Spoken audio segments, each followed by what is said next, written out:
Alright guys, I'm going to show y'all how I modify and rig a jig. A jig, no matter where you go in the country, I believe it's the most versatile bait in bass fishing, hands down. You can swim it, you can cast it, you can drag it, you can flip it. It doesn't matter how you throw it, that sucker right there flat out catches them. Now this is the Terminator Pro Series jig.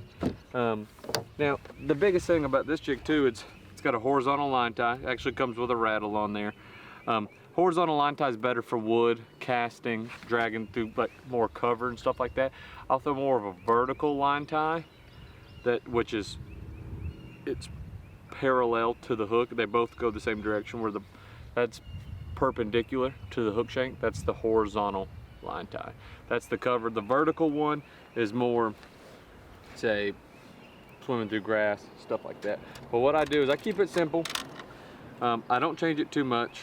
What I'm gonna do is I typically, the skirts come a little long from the manufacturer, and that's if you want to throw a long skirt. You know, if it's post spawn, fish are kind of getting out, I'll throw a big skirt, but I really just kind of flip it over, kind of trim that up right there,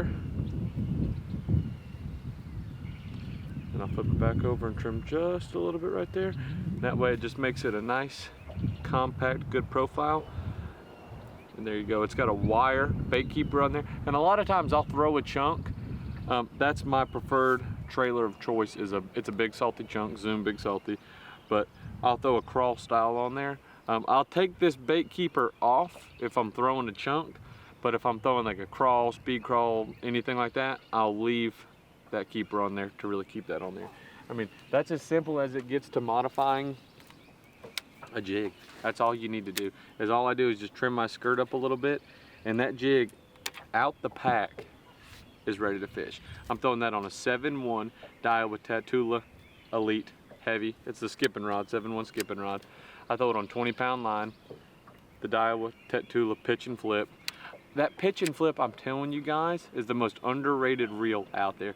Big reel handles. It's got a smaller spool, so you're not using as much line, and the reason for that, it allows you to skip that bait so much better. I'm telling you, it's night and day what you can do with that pitch and flip.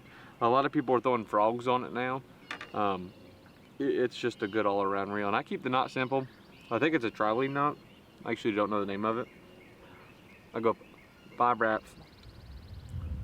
I don't know how many that was, actually I lost count. Just go back through there, hold that loop, wet it, and you hear that click. And there you go. It's that 3-tagging knot. I know G-Man ties it a bunch. I was actually just having some issues with the Palomar a little bit. Not much. Palomar is probably hands down the most trusted knot, but that knot right there on that jig, trust me, we're about to go put that sucker in some places and see if we can haul some big bass out. Now, this is the Zoom Big Salty.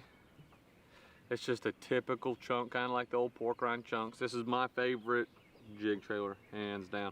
Now, this is the day-old question right here. I don't know what is the correct way to rig it, which is up and side down, but this is how I rig it. I rig the smooth side down.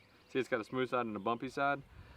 I rig the smooth side down every time. So what you don't want to hook much into it. You see, I'll go like right there. You center it, and that's all you do. Simple as that. And that's about the quickest way to go catch you a pig.